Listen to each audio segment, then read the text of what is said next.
नैना अपने हाथों में लिए उस कागज के टुकड़े को न जाने कब से निहार रही थी। उसे तो खुश होना चाहिए था, पर न जाने क्यों नहीं हो पा रही थी। जब तक कुछ हासिल नहीं होता है, तब तक एक जुनून सा हावी रहता है जेहन पर। इस कागज के टुकड़े ने मानो उसका सर्वस्व हर रखा था। पर क्या करे, इस शाम को जब हर दिन की वह जद्दोजहद एक झटके में समाप्त हो गई। अब जो भी हो, इस शाम को इस हासिल का जश्न तो बनता ही है। अगले ही पल गहरे मेकअप तले खुद की भावनाओं को छिपाए एक डिस्को में जा पहुंची। यही तो चाहिए था उसे। इसी को तो पाना था उसे। पर फिर ये आंसू क्यों निकल रहे हैं? क्यों नहीं झूम रही? क्यों नहीं थिरक रही? क्यों ये शोर, ये गाने जिनके लिए वह बेताब थी, आज कणफोड़ू और असहनीय महसूस हो रहे हैं? यही चाहिए था ना? फिर पैर थिरकने की जगह जम क्यों गए हैं? उफ! फिर ये अश्रु, यह मूर्ख बनाती बूंदा-बांदी, जब देखो उसे गुमराह करने को टपक पड़ती है। ये वही बूंदा-बांदी है, जिसने नैना के जीवन को पेचीदा बना दिया है। कहते हैं ये आंसू मन के अबोले शब्द होते हैं, पर क्षण क्षण बदलते मन के साथ ये भी अपनी प्रकृति बदलते रहते हैं, और मानस की उलझनों को जलेबीदार बना, बावला साबित कर देते हैं। तेज बजता संगीत, हंसते चिल्लाते लोग, रंगीन रोशनी और रहस्यमय सा अंधकार का बार बार आना जाना, बिल्कुल उसकी मनोस्थिति की तरह। काश ये शोर कम होता, काश थोड़ी नीरवता होती। अजीबो गरीब विक्षिप्त सी सोच होती जा रही है उसकी। मन उन्हीं छूटी गलियों की तरफ क्यों भाग रहा है, जिन्हें छोड़ने को अब तक तत्पर थी, आतुर थी। नैना की शादी एक अभियंता जतिन से हुई थी, जो देश के एक टॉप इंजीनियरिंग कॉलेज से पढ़ा हुआ होनहार कैंडिडेट था उस वक्त अपनी बिरादरी में। नैना ने भी इंजीनियरिंग की ही डिग्री हासिल की थी, और किसी आईटी फर्म के लिए काम करती थी। शादी के वक्त सब कुछ बहुत रंगीन था। शादी खूब धूम धड़ाके से हुई थी, नैना के शहर मुंबई से। शादी के बाद वह विदा होकर जतिन के शहर रायपुर गई, और फिर दोनों हनीमून मनाने चले गए। जतिन चून की खनन अभियंता था, तो लाजिम था कि उसकी पोस्टिंग खदान के पास ही होगी। वह झारखंड के कोयला खदान में कार्यरत था, और पिपरवार नामक कोयलरी में उसकी पोस्टिंग थी। कोयला खदान के पास ही सर्व सुविधा संपन्न कॉलोनी थी, जहां अफसरों और श्रमिकों के परिवार कंपनी के क्वार्टरों में रहते थे। जतिन को भी एक बंगला मिला हुआ था, जिसमें एक छोटा सा बगीचा भी था, और सर्वेंट क्वार्टर्स भी।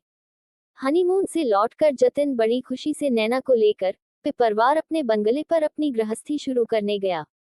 अब तक वह गेस्ट हाउस में ही रहता था, सो अब पत्नी और घर दोनों की खुशी उसे प्रफुल्लित कर रही थी। जिंदगी के इस नवीकरण से उत्साहित जतिन अपने क्वार्टर को घर में तब्दील करने में लग गया। नैना भी उसी उत्साह से इस नूतनता का आनंद लेने लगी। नवविवाहित जोड़े को हर दिन कोई न कोई कॉलोनी में अपने घर खाने पर निमंत्रित करता था। शहर से दूर उस छोटी सी कॉलोनी में सभी बड़ी आत्मीयता से रहते थे। आपस के सौहार्द और जुड़ाव की जड़ें गहरी थी। किसी सीनियर अफसर की पत्नी ने खुद को नैना की भाभी बता एक रिश्ता बना लिया, तो किसी ने बहन, तो किसी ने बेटी। नैना को एक हफ्ते तक अपनी रसोई शुरू करने की जरूरत ही नहीं पड़ी। कोई न कोई इस बात का ध्यान रख लेता था। इस बीच एक बूढ़ी महिला बुधनी को उन्होंने काम पर रख लिया, जो बंगले से लगे सर्वेंट क्वार्टरों में रहने लगी। नैना भी वर्क फ्रॉम होम करने लगी। पिपरवार से नजदीकी शहर रांची कोई 80 किलोमीटर दूर था। एक महीने में ही कई बार नैना जिद कर वहां के कई चक्कर काट चुकी थी, जबकि जरूरत की सभी दुकानें कॉलोनी के शॉपिंग सेंटर में उपलब्ध थीं। मगर रांची तो रांची ही था, एक सुंदर पहाड़ी नगर मुंबई की चकाचौंध वहां नदारद थी। 2 महीने होते होते नैना को ऊब होने लगी। ऑफिसर क्लब में हफ्ते में एक बार होने वाली पार्टी में उसका मन न लगता। वहां का घरेलू सा माहौल उसे रास न आता। जतिन भी दिनों-दिन व्यस्त होता जा रहा था। खदान की ड्यूटी बहुत मेहनत वाली होती है, और जोखिम किसी सैनिक से कम नहीं। थक कर चूर, कोयले की धूल से अटा जब वह लौटता, तो नैना का मन वितृष्णा से भर जाता। जतिन उसे बताता खदान में चलने वाले बड़े बड़े डोज डिम्परों के बारे में, कि कैसे वे गहरी खदानों में चलते हैं, कैसे कोयला काटा जाता है। उन भारी भरकम मशीनों के साथ काम करने के जोखिम की भी चर्चा करता, या बॉस की शाबाशी या डांट इत्यादि का जिक्र करता। तो नैना उबासी लेने लगती। उसके अनमनेपन को भांपते हुए जतिन अगली छुट्टी का प्रोग्राम बनाने लगता।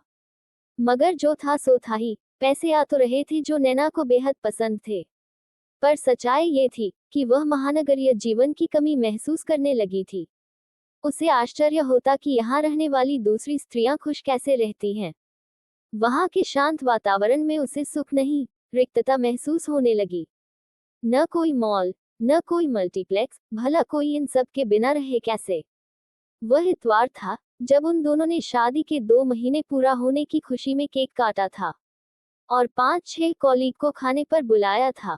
रात में वह सोशल मीडिया पर अपनी सहेली की तस्वीरें देख रही थी, जो उसने दिल्ली के किसी मॉल में घूमते हुए खींची थी।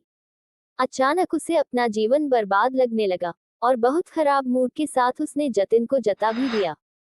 जतिन ने हर तरीके से अपने प्यार को जताने की खूब कोशिश की, पर नैना पर मानो भूत सवार था।